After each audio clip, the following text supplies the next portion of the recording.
Bonjour, aujourd'hui nous allons voir les suites géométriques.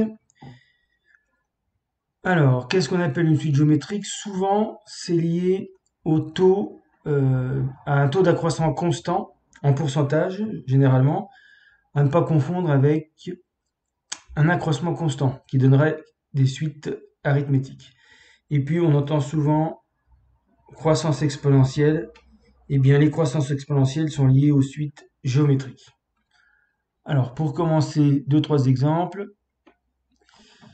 Vous avez ici une suite 1, 2, 4, 8, 16, 32, 64. Si je vous demande de trouver la suite, vous allez me dire sans problème 64 fois 2, 128, 256, etc.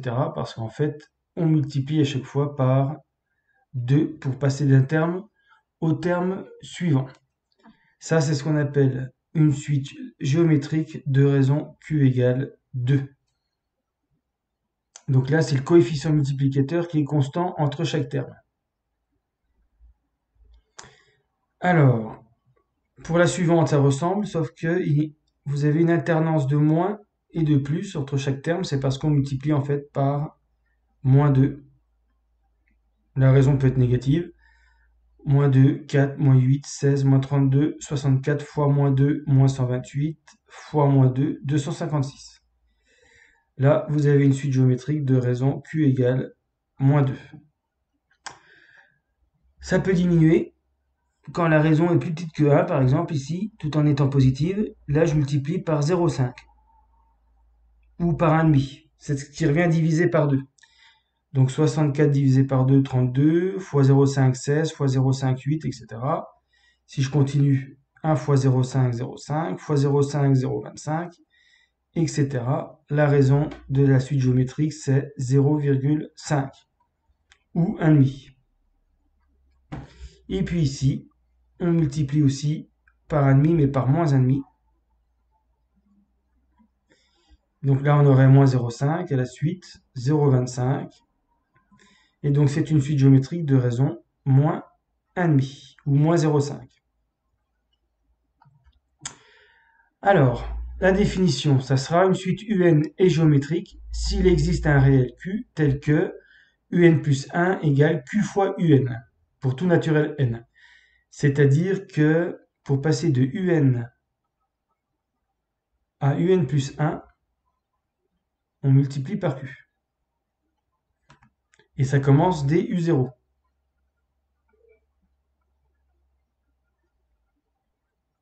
Voilà, c'est ça une suite géométrique de raison Q. Alors, comment on montre qu'on a une suite géométrique? Eh bien, en essayant de trouver ce genre d'égalité, dans le cas général. Donc, exercice, montrer que la suite UN définie par UN égale 3 puissance 2n sur 2 puissance n est une suite géométrique. Vous pouvez faire pause et je vous donne la correction. Correction, on va calculer comme toujours les premiers termes, ça donne toujours une idée. 3 puissance 2, 0, 2 fois 0, ça fait 0, sur 2 puissance 0. Des puissances 0, ça fait toujours 1. Donc U0 égale 1. U1, 3 puissance 2 fois 1, 2, sur 2 puissance 1, ça fait 9 demi. Et U2, 3 puissance 2 fois 2, 4, sur 2 puissance 2, ça fait 3 fois 3, 4 fois, ça fait 81 sur 4. Donc là, déjà là, on a une idée du coefficient multiplicateur, c'est 9 demi pour passer de 1 à 9 demi. Et effectivement, en remultipliant par 9 demi, 9 demi fois 9 demi, 9 fois 9, 81, 2 fois 2, 4, 81 sur 4. Donc apparemment, c'est une suite géométrique de raison 9 demi. On va justifier en calculant UN plus 1. Donc, il faut remplacer ici tous les n par n plus 1. Donc 3 puissance 2 fois n plus 1 sur 2 puissance n plus 1. Alors, on va développer le 2 fois n plus 1, c'est 2n plus 2 sur 2n plus 1. Alors, il faut faire. Là, on a déjà fait apparaître un par ici. Donc, il va falloir utiliser cette formule a puissance m fois a puissance n égale. Si là, vous en avez m, a fois a fois a, m fois. A puissance n, n fois. En tout, vous en avez m plus n. Si vous avez un doute, vous faites avec 3 et 2, par exemple. A puissance 3 fois A puissance 2. A puissance 3, donc A fois A fois A 3 fois. A puissance 2, A fois A 2 fois. Et en tout, vous en avez 5. Ça fait donc A puissance 5. J'ai fait 3 plus 2. Donc là, je vais l'utiliser, cette formule, mais dans ce sens-là. Je vais découper mon plus en faisant apparaître 3 puissance 2 n fois 3 puissance 2 sur 2 puissance n fois 2 puissance 1. Et donc, propriété sur les fractions. Produit de fraction, j'ai le droit de découper ma fraction de cette manière. 3 puissance 2n sur 2 puissance n fois 3 puissance 2 sur 2 puissance 1. Là, je suis toujours à un plus 1. Donc, un plus 1 égale. Là, je reconnais un fois 9 sur 2. La démonstration est terminée. J'ai montré que on passait de un à un plus 1 en multipliant toujours par 9 demi. Et comme c'est un calcul qui ne dépend pas de n, j'ai pris n'importe quel n. J'ai montré que j'avais une suite géométrique de raison 9 demi. Alors on va faire un petit rappel de secondes. Augmenter une quantité de t% revient à la multiplier par 1 plus t sur 100. Donc vous avez une quantité t, ça veut dire quoi? Augmenter de t%, ça veut dire que l'augmentation c'est t sur 100 fois q. Et donc ça revient à faire q fois 1 plus q fois t sur 100, c'est pour factoriser par q, q facteur de 1 plus t sur 100. Et donc c'est pour ça qu'augmenter de t%, ça revient à multiplier q par 1 plus t sur 100. Donc par exemple, augmenter de 20%, vous faites 1 plus 20 sur 100, ça fait 1,2. Ça revient, ce nombre-là, ça revient multiplié par 1,2. Ça marche aussi avec les négatifs. Diminuer de 20%, 1 moins 20 sur 100, 1 moins 0,2, ça fait 0,8. Donc vous passez de 100 fois 0,8 à 80 dans ce cas-là. Si vous avez oublié comment faire le passage, vous prenez 100, vous faites plus 20%. Mais comme vous partez de 100, vous devez arriver à 120. Et vous faites 120 divisé par 100 égale 1,2. Et ça, c'est le coefficient multiplicateur. Vous multipliez 100 par 1,2, vous trouvez 120. Ça marche aussi donc pour le 0,8. Moins 20%, vous devez trouver 80. 100 moins 20, 80. Si vous faites 80 sur 100, vous trouvez 0,8. Et 100 fois 0,8, ça fait bien 80. Donc diminuer de 20%, ça revient à multiplier par 0,8. Donc voilà le rapport entre les coefficients multiplicateurs et les taux de variation en pourcentage. Alors, application, la population d'une ville de 10 000 habitants augmente depuis l'an 2000 de 5% par an. On va noter UN, la population de la ville en 2000 plus N. Donc U0, c'est en 2000. Montrer que la suite UN est une suite géométrique. Et deuxièmement, déterminer la population de la ville en 2001, 2002, 2003, 2004 et 2005. Donc je vous laisse chercher, vous faites pause et je vous donne la correction. Correction. Donc, première question. Soit vous dites ce qu'on vient de voir. À la rigueur, ça passe. Vous dites augmenter de 5%.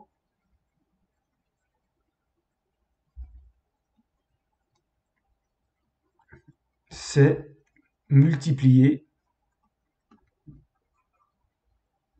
par 1 plus 5 sur 100 égale 1,05. Donc si tous les ans on multiplie par 1,05, c'est une suite géométrique. Ou bien plus simplement, vous refaites le calcul un plus 1. Vous dites que c'est un plus 5% de un, puisque d'une année sur l'autre, on augmente de 5%. Ça fait 1 un. 5%, ça fait 0,05 un. Et c'est comme x plus 0,05x ou x plus 2x, vous faites 3x. Là, vous faites 1 plus 0,05 un. Et donc, au final, vous avez un plus 1 égale 1,05 un. Et ça prouve que un est une suite géométrique de raison 1,05. Alors maintenant, on va calculer les premiers termes. U1, c'est U0 fois 1,05 égale 10 000 fois 1,05, c'est-à-dire 10 500. Si on n'avait pas le coefficient multiplicateur, il faudrait faire 10 000 plus 5% de 10 000. Ensuite, U2 égale U1 fois 1,05 égale 10 500 fois 1,05, c'est-à-dire 11 025. Là encore, on serait obligé de faire 10 500 plus 5% de 10 500. L'augmentation augmente à chaque fois. Donc on ne peut pas reprendre le 500 d'augmentation. Là, ça a augmenté de 525 maintenant, pour passer entre ces deux-là. Par contre, ce qui reste constant, c'est le coefficient multiplicateur. On recommence avec U3 égale U2 fois 1,05. Vous avez compris, je vous donne le résultat, 11 576. On remultiplie par 1,05, on trouve U4 12 155, ça doit être des valeurs approchées à partir de maintenant. Et U5 environ 12 762. Et d'ailleurs, on peut remarquer qu'en passant de U0 en 2000, c'était 10 000, à 12 762. Donc en 5 ans, le coefficient multiplicateur, vous faites la division, ou vous faites 1,05 fois 1,05 5 fois. Donc en faisant la division, on trouve 1,2762. Ce qui correspond à une augmentation de 27,62%. Bon, si au lieu de partir de 10 000, je pars de 100, là j'arrive à 127,62. Donc l'augmentation est bien de 27,62.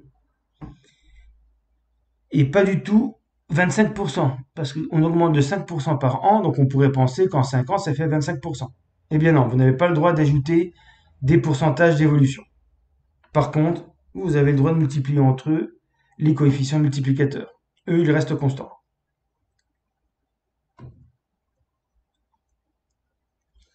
Alors justement, on va essayer de trouver maintenant la formule qui permet d'avoir directement un en fonction de u0 sans s'embêter avec toutes les étapes intermédiaires.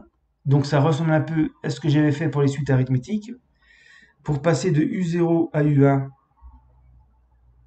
on multiplie par la raison. De u0 à u2, on remultiplie par la raison q. Ensuite, une troisième fois, voilà, etc. Et à la fin, on remultiplie une dernière fois. Le précédent fois q donne un. Alors, si on regarde u1, u1 c'est u0 fois q. u2, c'est u1 fois q, donc c'est u0 fois q fois q. C'est u0 fois q puissance 2. Et même chose, u3, on part de u0 fois q fois q fois q fois q puissance 3. Il n'y a pas de raison que ça change pour un. Un, ça va être u0 par q puissance n. C'est la première formule. Maintenant, si on a pour étape up, je recommence, je passe à u1, etc. J'arrive à u1 10p. Et de u1 10p, je repars pour arriver à U indice n. Entre U0 et UP, j'ai P étapes. Entre U0 et UN, j'ai N étapes. D'accord? Entre U0 et U1, il y a bien une étape. Entre U0 et U2, deux étapes. Entre U0 et UN, N étapes. Entre U0 et UP, P étapes. Et à chaque étape, je multiplie par Q. Et donc là, il me reste combien d'étapes pour aller de UP à UN? Si là j'en ai N et là P, là j'ai N moins P étapes.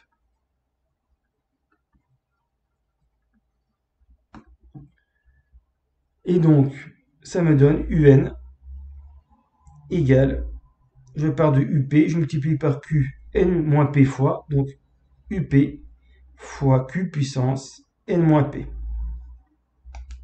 Et voilà ma deuxième formule. Donc les deux formules à retenir, quand vous avez une suite géométrique de raisons Q, c'est UN égale U0 par Q puissance N. Ça, c'est quand on connaît U0. Et parfois, on a besoin de UN égale UP fois Q puissance N moins P. Application, trouver en fonction de N l'expression de UN pour ces suites géométriques, pour les trois suites géométriques données. Vous pouvez faire pause et je vous donne la correction. Alors, U0 égale moins 12, Q égale 1,2. Là, je vais utiliser la première formule, UN égale U0 par Q puissance N. Pour la 2, je ne connais pas U0, donc je vais utiliser UN par égale UP par Q puissance N moins P. Ici, j'ai U2, U5, j'ai pas U0, donc je vais encore utiliser UN égale UP par Q puissance N moins P. Alors, pour la première, U0 égale moins 12, donc ça fait UN égale U0 par Q puissance N. U0 c'est moins 12 fois 1,2 puissance N, c'est terminé. Pour la deuxième, UN, je vais prendre P égale 5, U5 par Q puissance N moins 5. Et donc 30 fois moins 0,2 puissance N moins 5. Pas la peine d'aller plus loin. Pour la troisième, c'est un peu plus compliqué. Je n'ai pas la raison, donc il va falloir trouver la raison. Donc déjà, j'ai utilisé une première fois ma formule ici pour trouver Q. Donc je prends N égale 5. Ça va me donner P égale 2. Et N moins P égale 3. U5 égale U2 fois Q puissance 3. Si j'applique directement ma formule. Ce qui me donne, là je connais U5 qui vaut 270 égale 10 fois Q puissance 3. Et du coup, Q puissance 3, c'est 270 sur 10, ce qui donne 27. Alors, quel est le nombre à la puissance de 3 qui donne 27? Eh bien, c'est 3. Là, on est obligé de deviner un peu. 3 fois 3 fois 3, ça fait bien 27. Et c'est le seul. Q égale 3. Et donc, je remplace de nouveau ici, mais cette fois-ci, je vais garder N et je vais prendre P égale 2. Ce qui me fait UN égale U indice 2 fois Q puissance N-2. Et maintenant, je connais ma raison. UN, U2 c'est 10 fois Q, c'est-à-dire 3 puissance N-2. J'aurais pu prendre U5. J'aurais eu 270 fois 3 puissance N-5. Et voilà l'expression de UN en fonction de N. Alors, ici, j'ai représenté, pour bien vous montrer ce que c'est qu'une croissance exponentielle, deux suites géométriques. Alors, en rouge, ça doit être UN égale 32 par 0,5 puissance n. Donc le U0, c'est 32. Et puis en bleu ou en vert, c'est UN égale 2 puissance n, qu'on a rencontré tout au début de la vidéo. Alors, je vais commencer par celle-ci. UN égale 2 puissance n, ça veut dire U0, 2 puissance 0, c'est 1. U1, c'est 2. U2, c'est 4. U3, 2 puissance 3, c'est 8. U4, c'est 16. U5, c'est 32. Donc, vous vous rappelez la suite au début, 1, 2, 4, 8, 16, 32. C'est en fait une suite géométrique de raison 2. Comme le premier terme, c'est 1, 1 par 2 puissance n, et on retrouve UN en fonction de n, 2 puissance n. Donc 2 puissance 0 ici, c'est 1. 2 puissance 1, 2. 2 puissance 2, 4. Ici, j'ai 4. Donc ça me donne ce point-là. 2 puissance 3, 8. 2 puissance 4, 16. Et 2 puissance 5, 32. Donc vous voyez l'allure. Alors, est-ce qu'il existe une courbe d'une fonction qui passe par ces points? En fait, elle existe, mais elle n'est pas connue avant la terminale. Il suffit de prendre 2 puissance n. La fonction associée, c'est 2 puissance x. C'est une fonction qu'on appelle exponentielle. Et c'est pour ça qu'on parle de croissance exponentielle. Alors en première, on verra quand même une fonction exponentielle. C'est la fonction exponentielle de x, qui est une fonction exponentielle particulière. Et puis, un en rouge. Là, la raison 0,5 fait que ça diminue au fur et à mesure. U0, c'est 32. 32 fois 1. Après U1, comme on multiplie à chaque fois par 0,5, ça va diviser par 2 à chaque fois. 8, 4, 2, 1. Donc là, le bon point, c'est celui qui est sur le 5. Donc vous voyez, 32 pour l'indice 0, 0. Et puis ça diminue. Donc là aussi, ce serait une fonction exponentielle qui permettrait de passer par tous les points de la figure. Voilà, deux types de croissance exponentielle si on veut. Alors, on va reprendre la ville qui avait une population de 10 000 habitants en 2000, avec un taux d'augmentation annuel de 5%. Et là, on veut directement la population en 2020. On ne veut pas calculer de proche en proche. Donc, on posait U0 égale 10 000. L'augmentation de 5%, ça faisait qu'on avait une suite géométrique de raison 1,05. Et donc, on multipliait par 1,05 à partir de U0. Mais maintenant, on connaît la formule. U0 fois Q puissance N. Donc, on remplace UN égale 10 000 fois 1,05 puissance N. Et donc, U20 en 2020, 10 000 fois 1,05 puissance 20. Et ça vous le fait directement à la calculatrice. Ça vous donne U20 environ 26 533. Voilà, fin de la vidéo.